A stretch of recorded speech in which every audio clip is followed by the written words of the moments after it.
What's up, MMA fans? It's Tudor from Sherdog here, and today I'm with former Summit FC light heavyweight champion and now Bellator contender and now internet sensation, Mr. Ben Parrish. Hello, Ben, and how are you? Doing great, brother. How are you? Oh, and I- by the way, I'm still the Summit Fights champion. Ain't nobody taking that one. Uh, didn't they ask you to, didn't they ask you to, to leave the Nah, championship? they know nobody could ever beat me for it, so they just didn't ask. But yeah, no, you're right. I would vacate it if they asked, but they did. Oh, you're going to retire with that championship. Fighters on the line, you have been warned. So listen, you scored an amazing KO victory at the expense of Christian Edwards at Bellator 266. Everybody doubted you, but you proved them wrong. How do you feel about that? I feel good to serve up that humble pie. When they say it's a dish, revenge is a dish best served cold. I don't know if it would be revenge, but humble pie. I don't.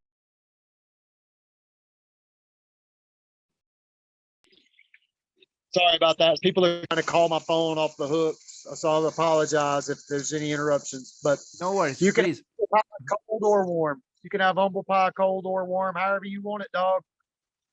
I deliver. You came as a huge underdog in that fight, but 30 seconds into the fight, 38 seconds into the fight, you dropped your opponent with a left right combination, and then you finished him with a few follow-up hammer fists. How were your sensations going into the fight that night? Every emotion that you think you can have going into one. If you listen to like Nick Diaz talk about in his UFC countdown coming up, like you're back there walking around, it's dark, people are staring at you, you're half naked, sweating, heart pumping, about to fight somebody, and you're like, why do I even do this, man? Why this? Why that?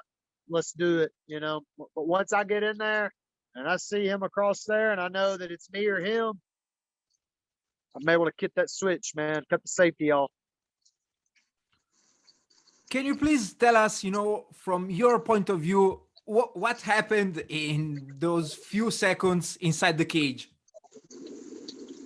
Okay, so you just want like a fight breakdown, brother? Yes, if you like to, it would be Let great me to move hear into it the from you. studio. Allow me. Please. Ugh.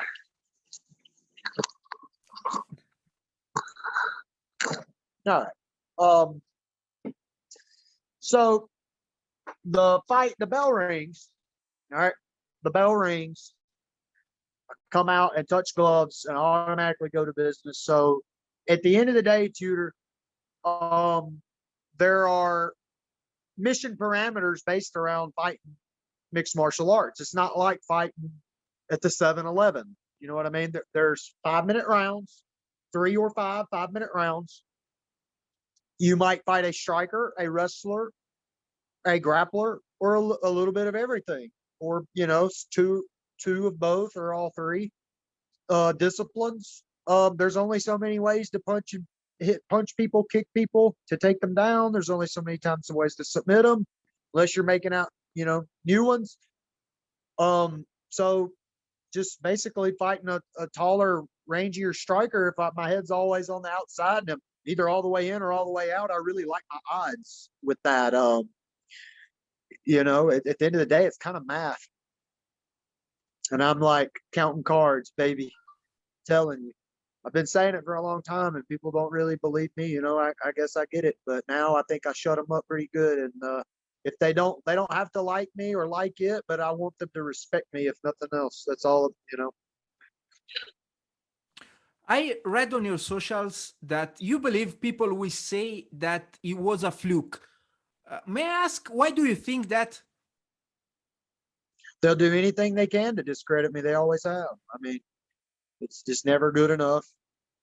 Um, I've already had several Fluke comments that pop up in my DMs, and I just send back laughing faces because it's hilarious to me. Do you think that was luck? I had however long to beat him that I trained to fight this guy 3 times. If I couldn't beat him, nobody in the top 10 was going to beat him. I mean, it was quite a big statement from you, breaking into the MMA big leagues with a KO, a first round KO, and of course, going into that fight being such a huge underdog. I mean, is how big of a feeling do you have for this fight? For this accomplishment. Oh, my dream is complete, brother. I just opened up the main card on Showtime in front of, you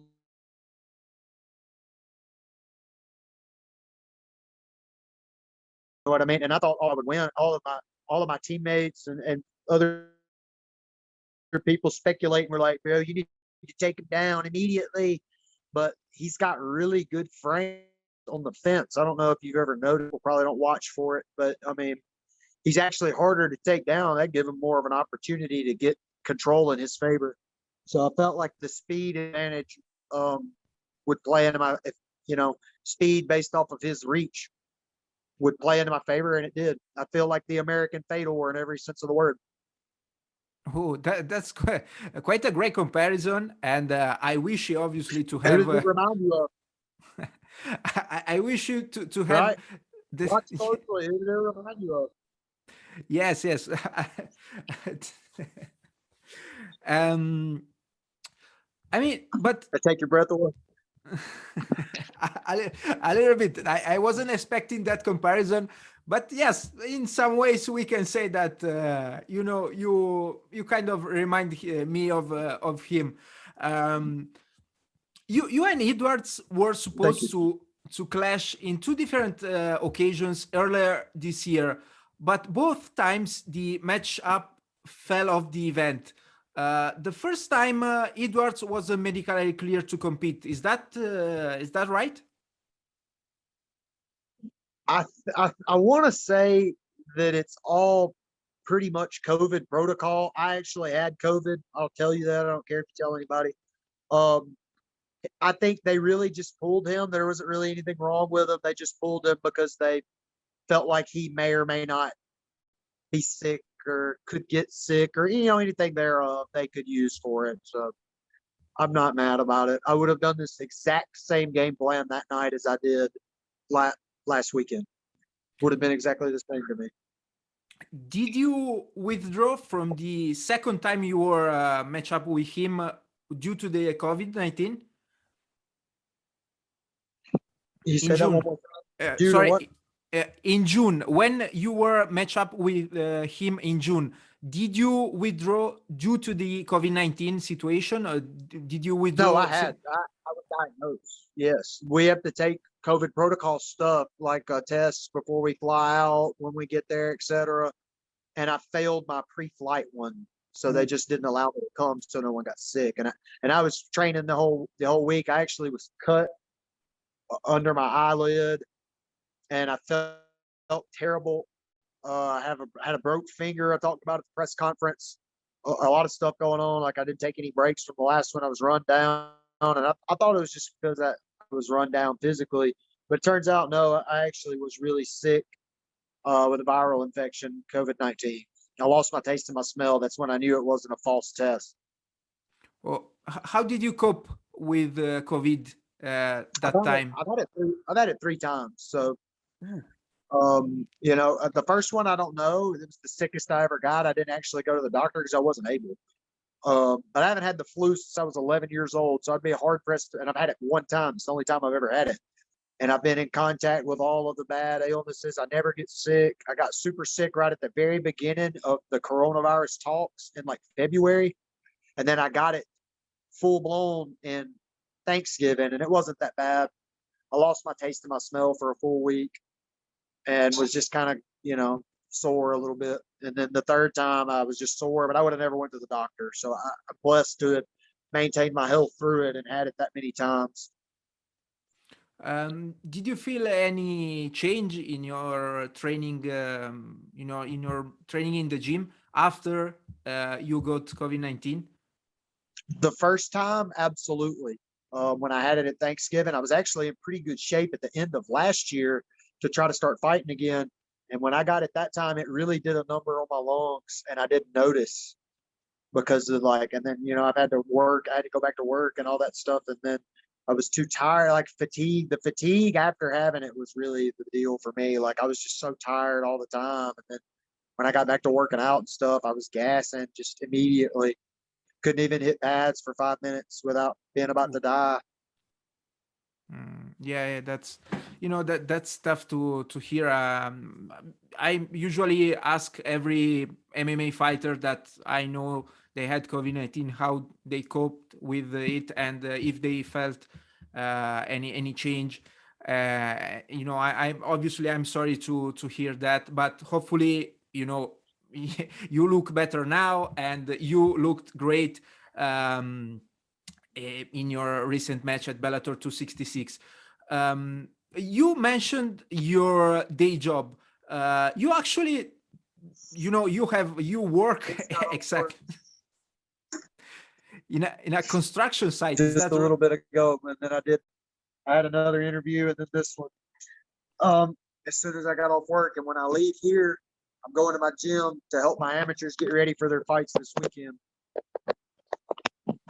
Any plans to drop your day job and dedicate MMA full time?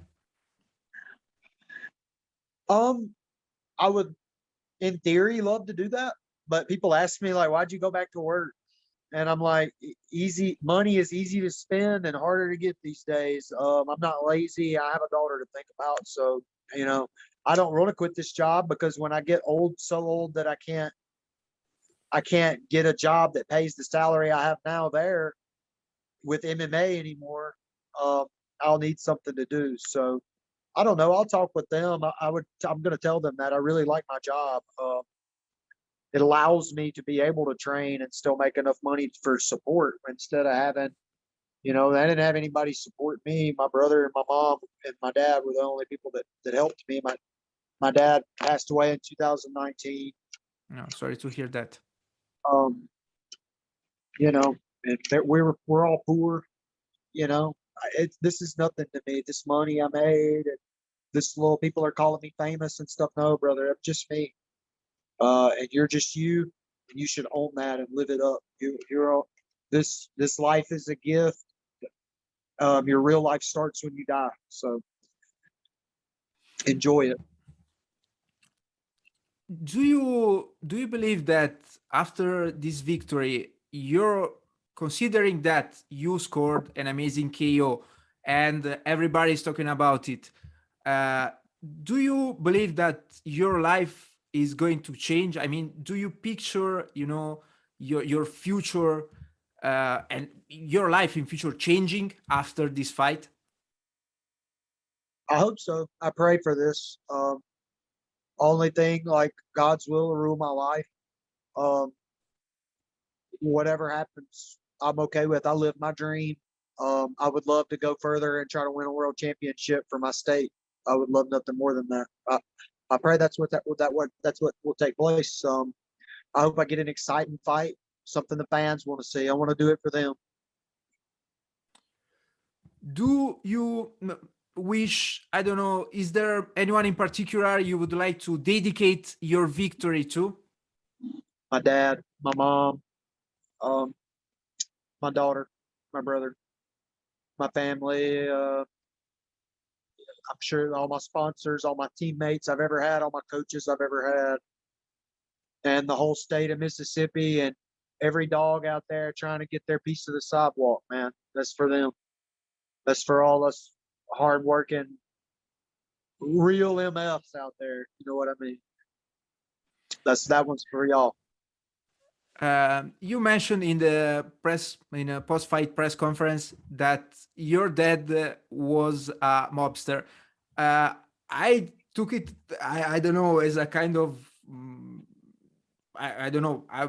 May I say it like a joke, but I don't mean to cross any lines here.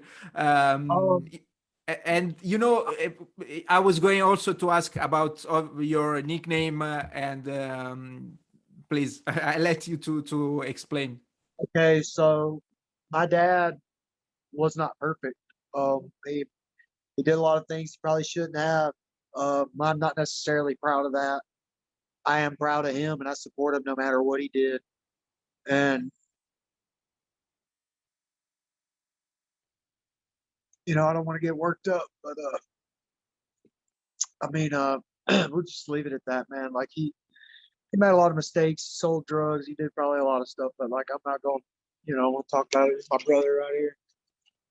What time it is? So, Hello, sir. yeah, we can't. I don't want to talk about it too much, man. I get a lot. I've actually. So before I flew to, I felt like I'm going to tell somebody this just so they know they're not the only ones. Um, before I flew to fight, I was sick.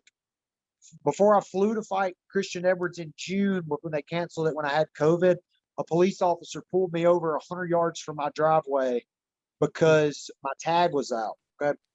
He comes to the window. I had just got done sparring with Trevor Wallace, a LFA heavyweight, LFA title challenger this weekend, T. Cummins, and Yeah, yeah. their whole team of Memphis Judo and Jiu-Jitsu on the hottest day of the year that year, and was sick and just got my ass beat for an hour or 2 hours, whatever. We did 5 or 6 5-minute rounds, hard sparring with 7-ounce gloves on. And this cop pulls me over and he's like, "Man, you sure are sweating a lot." And I'm like, "Yeah, no kidding. It's hot as fuck and all my windows are down." And sorry for the language. I just get upset.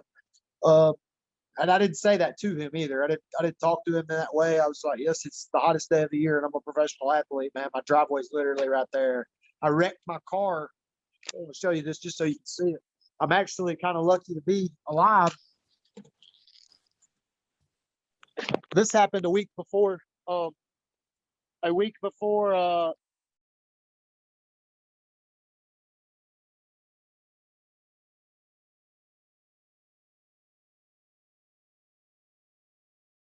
and it was either that, a ravine, or another herd of deer in the road.